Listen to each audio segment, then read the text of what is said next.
안녕하세요. 즐거운 책방입니다. 네, 오늘 소개해드릴 책은요, 아주 오래전에 읽었던 책이에요. 어떤 책이냐면요, 카네기 인간관계론이라는 책이에요. 카네기 인간관계론. 아시는 분도 많이 계실 거예요.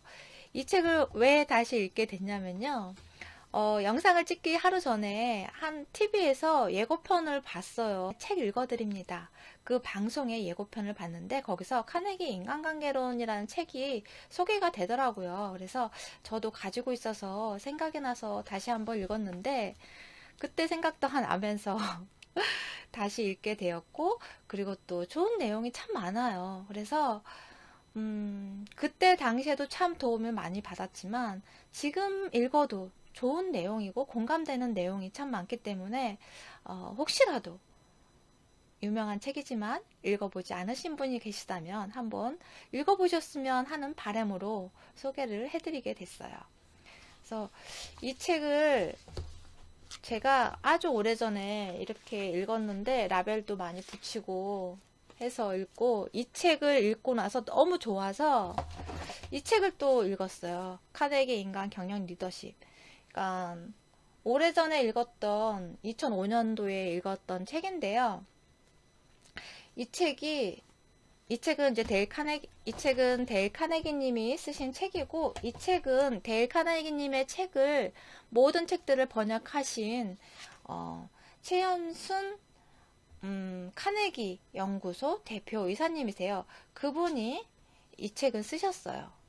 그런데 이 책도 그 카네기의 그런 카네기 연구소, 카네기에서 추구하는 그런 말씀들, 교육하시는 그 카네기 코스에서 교육하시는 그 내용들을 다 담고 있어서 이 책도 정말 좋더라고요, 내용이. 그래서 저는 이 책을 읽을 때는 이렇게 막 라벨도 많이 붙였지만 이렇게 메모도 이 내용을 읽고 나서 저의 생각도 적고 많이 그때 당시에 이렇게 메모를 많이 해놨더라고요.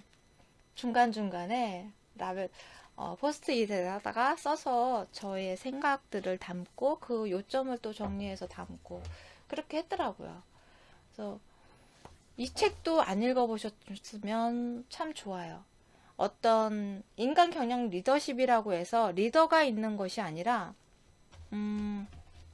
어떤 뭐 단체, 기업의 리더나 아니면 뭐 팀장을 맡고 있어서 관리직에 있는 사람들만 어떤 조직에서 위에 그런 관리직을 맡고 있는 사람들만 읽는 것이 아니라 어떻게 보면 여기서는 개인의 리더십, 그 다음에 조직의 리더십, 그리고 타인에 대한 리더십 그런 식으로 분류를 해서 세 단계로 분류를 해서 설명을 하는데요.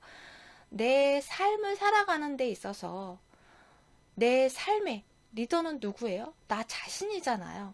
그렇기 때문에 각 개인 모두가 여러분 모두가 다 리더고 리더의 마인드로 내 삶을 이끌어 간다면 그것이 성공한 삶이고 그리고 나 자신을 위한 그리고 행복한 삶으로 만들어가는 그런 리더의 마인드로 살아가라는 그런 내용들을 담고 있어요. 그래서 이 책도 참 좋아요.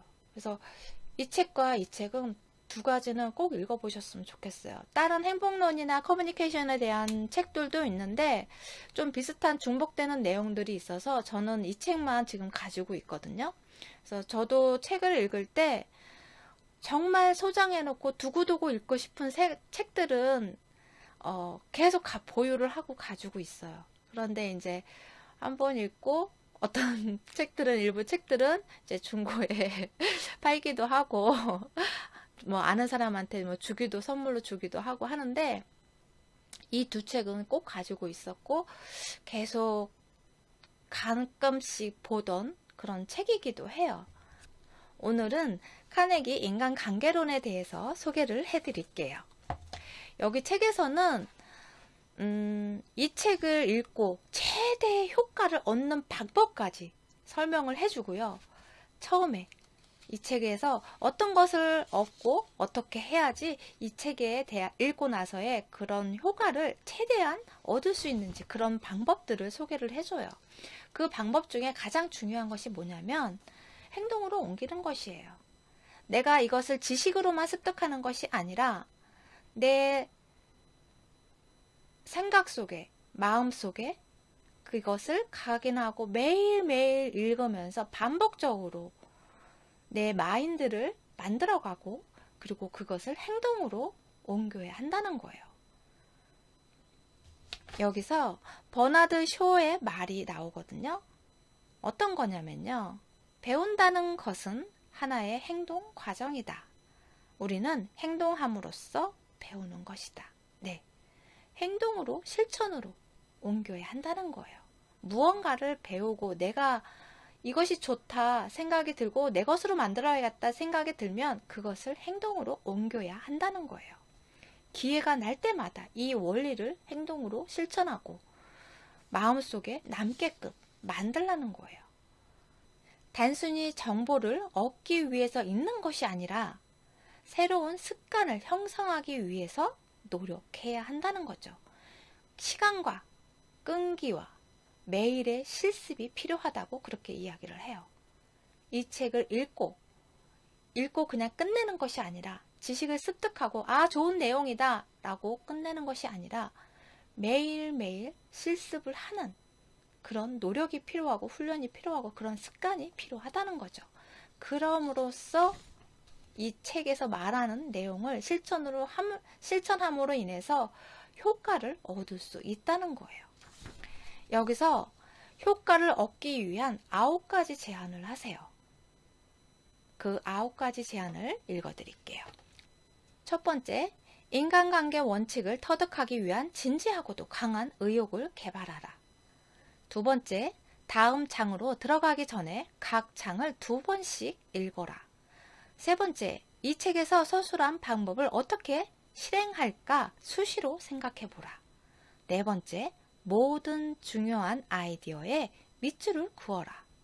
다섯 번째, 매달 한 번씩 이 책을 반복해서 읽어라. 여섯 번째, 이러한 원칙들을 기회가 있을 때마다 응용하라. 항상 이 책을 곁에 두고 일상의 문제를 해결하는 지침서로 삼아라. 일곱 번째, 친구에게 당신이 이 원리들 중 하나를 위반할 때마다 지적해주면 벌금을 내겠다고 제안하는 등 재미있는 게임을 하라.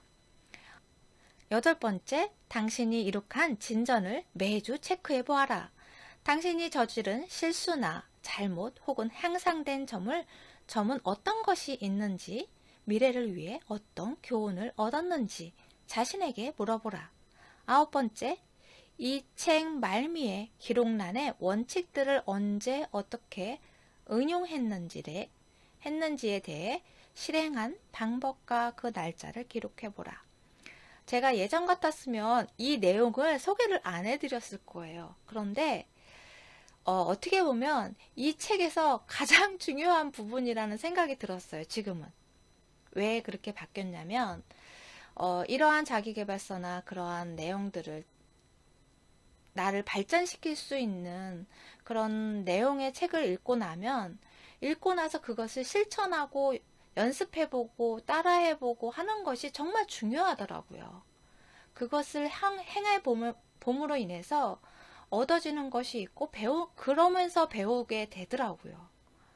이 책에서 내용에서 공감을 하지만 공감으로 끝난다면 그것을 행동으로 하지 않는다면 그냥 잊혀지게 되더라고요. 그런데 그것을 한번 해보고 하면 아주 조금이나마 내 기억 속에 남게 되더라고요. 그래서 여기서 제안하는 그 9가지의 내용을 보면 대부분이 다 여기서 반복해서 읽고 실행해보고 그것을 기록하고 그러는 거잖아요. 점검해보고. 그 9가지가 실행력을 말하고 있고 그 실행력을 얼마나 열심히 추진하고 꾸준히 시간과 끈기 있게 노력을 하느냐 그러느냐에 따라서 최대의 효과를 낼 수 있고 아무런 효과도 못 볼 수 있다는 거예요. 그래서 여러분이 이 책은 꼭 읽어보셨다면 꼭 행동으로 실천해보는 그러한 노력을 한번 해보셨으면 좋겠어요. 저는 이 책에서 예전에 이렇게 라벨을 붙여놨던 그런 내용들을 소개를 해드릴게요. 제가 이 책에서 정말 공감이 됐던 부분들이었거든요. 그리고 제가 긍정적인 마인드를 키우는데 정말 도움을 많이 받았어요. 그래서 어떠한 마인드를 키우고 상대방이나 어떤 일을 당했을 때 그것을 바라보는 시각이 긍정적인 시각으로 바뀌고, 그리고 또 내 안에서 마음의 평온함을 느낄 수 있게끔 도와준 그러한 책이기도 해요.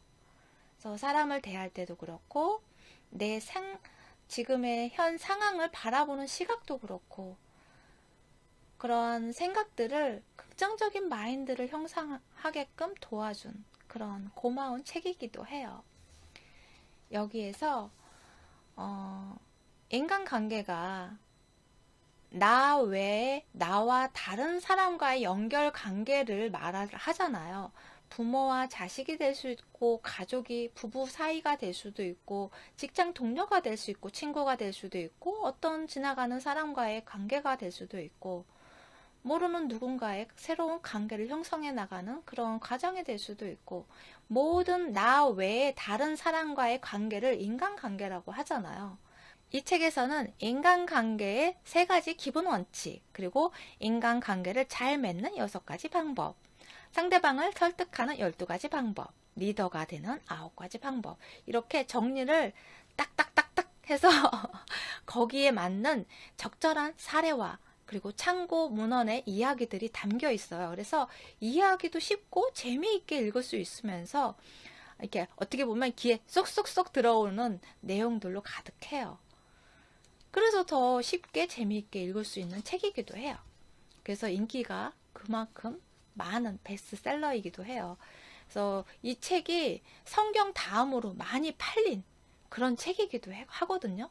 그래서 그만큼 많은 사람들한테 사랑을 받고 인정을 받고 했던 그런 책이에요. 여기서 가정에서의 그런 부모로서 그런 인간관계에 대한 이야기 중에 오늘 소개해드릴 부분은요, 아버지는 잃어버린다 라는 짧은 글의 내용이에요. 이 글이 정말 많은 독자의 심금을 울려서 해마다 다른 책이나 뭐 잡지책이나 아니면 다른 방송에서도 많이 소개되었던 내용이라고 해요. 그래서 이 글은 W. 리빙스턴 나니드라는 작가분이 쓰신 글인데요. 지금부터 이 글을 읽어 드릴게요. 혹시 부모의 입장이시라면 너무도 공감되는 그런 내용이란 생각을 했어요. 저도 이 글을 읽고 정말 공감됐고, 나 자신을 들여다보게 되었고, 저 모습이 내 모습인데 라는 생각도 했어요.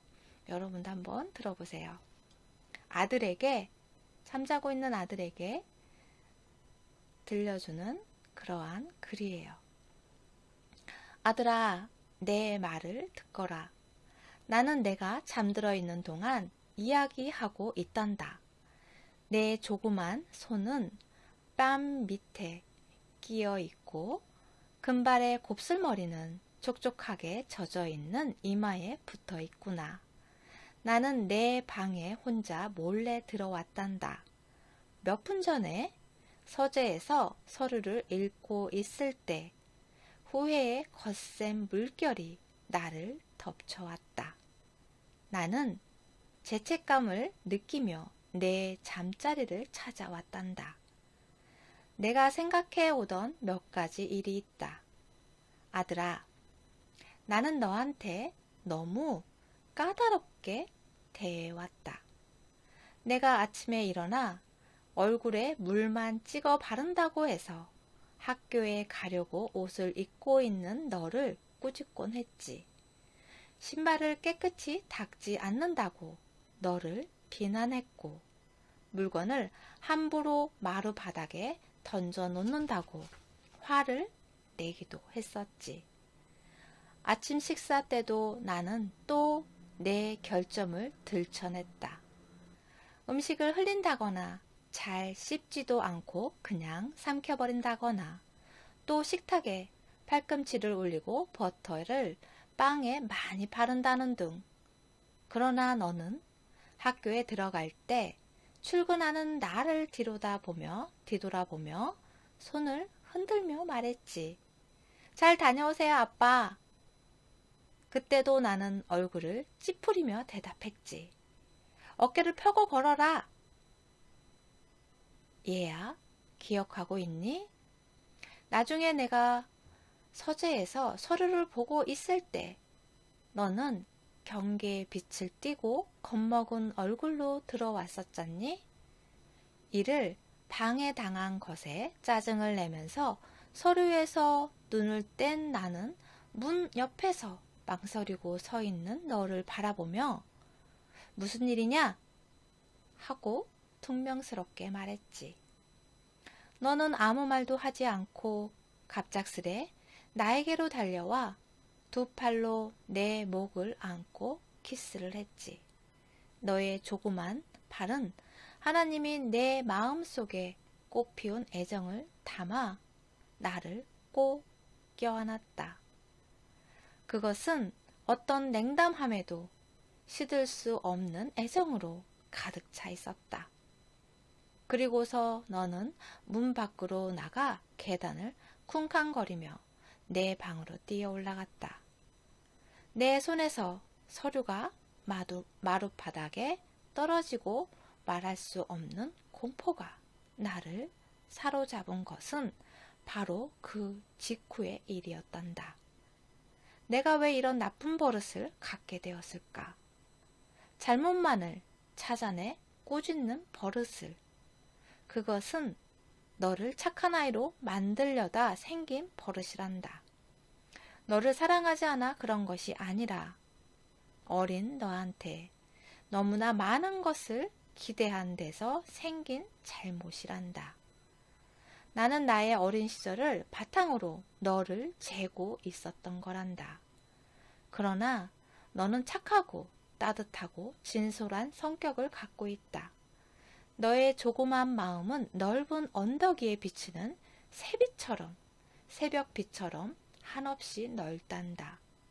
그것은 순간적인 생각으로 내게 달려와 저녁 키스를 하던 내 행동에 잘 나타나 있다.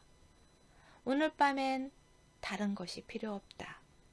얘야, 나는 어두운 내 침실에 들어와 무릎을 꿇고 나 자신을 부끄러워하고 있단다. 이것은 작은 속죄에 불과하다.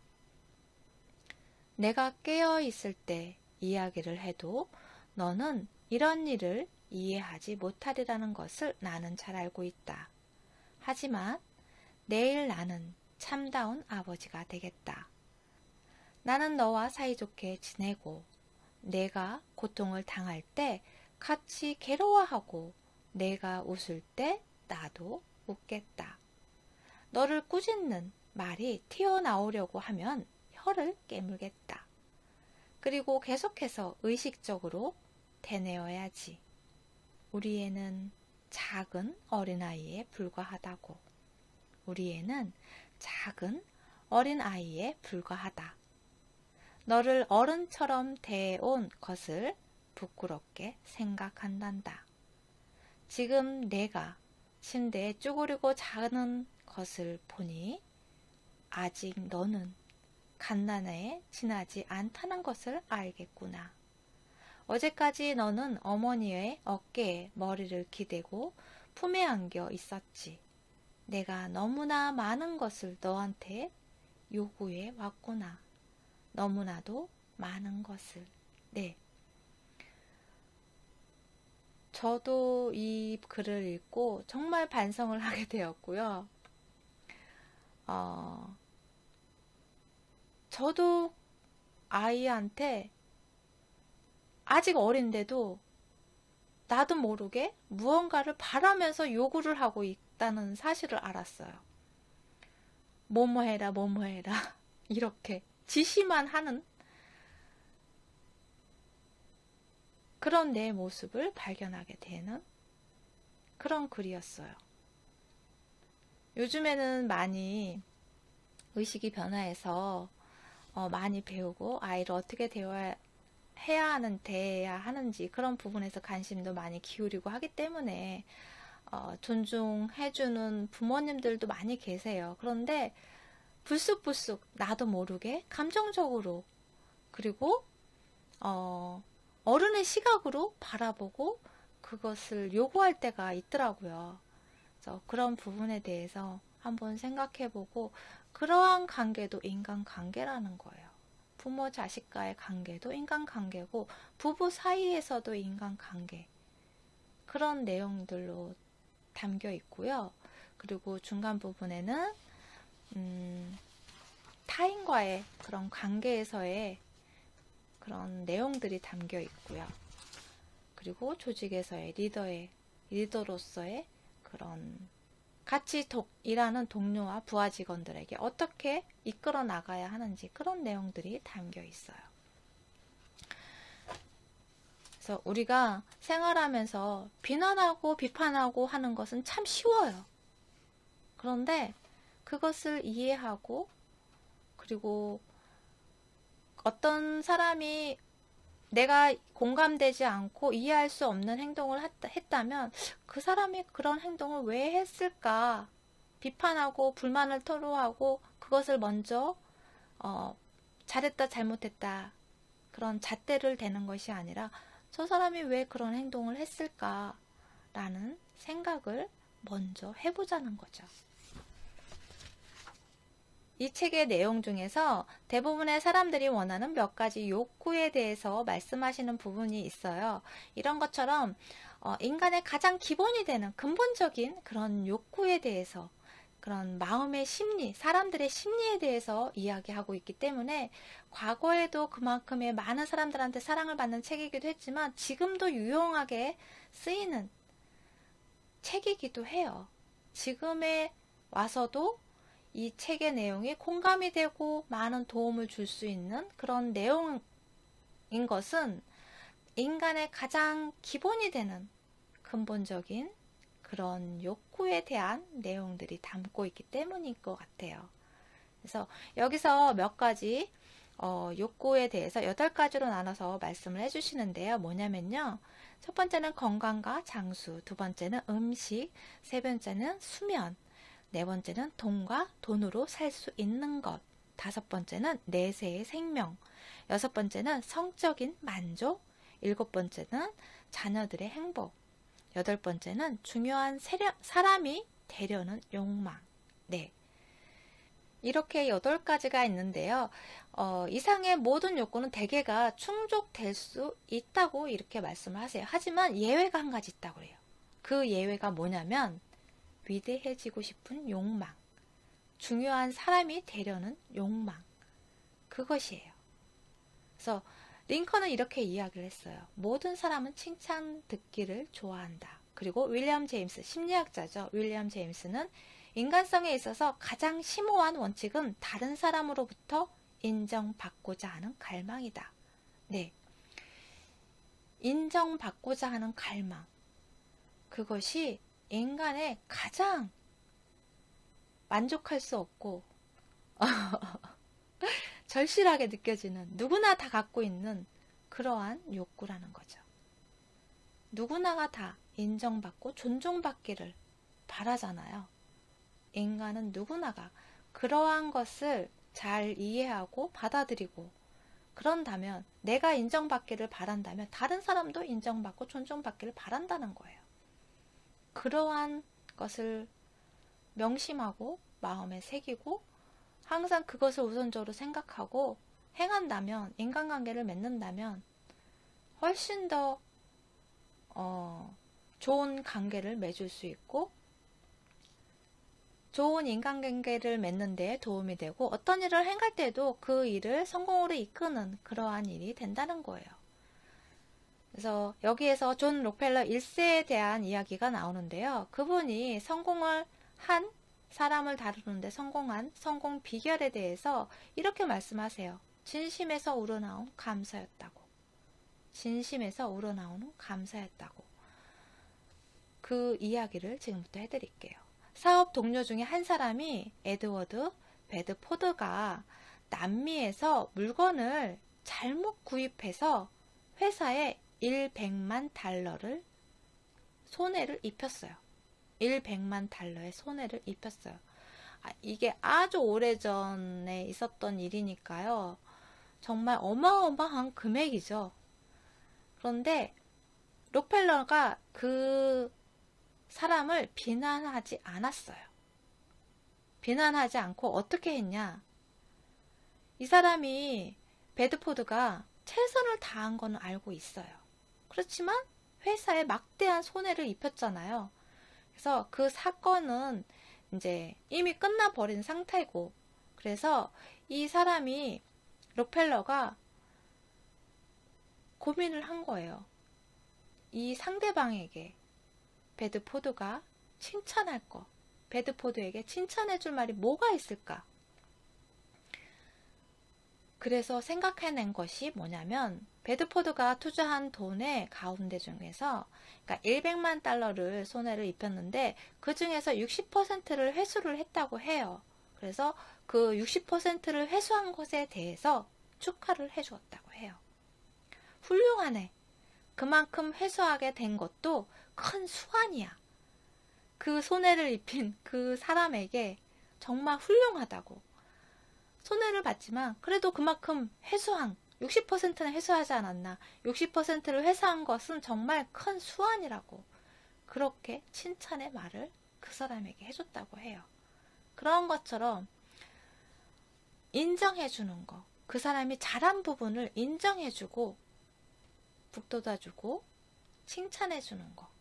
그것이 인간관계를 맺는데 가장 기본이고 가장 중요한 그런 내용이라는 거죠.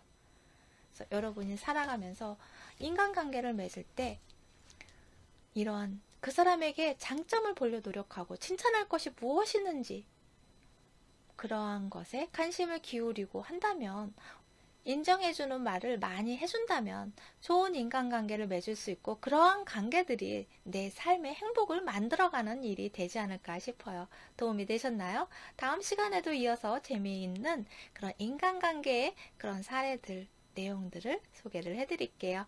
구독과 좋아요도 부탁드릴게요. 지금까지 들어서 감사합니다. 다음 시간에 또 만나요.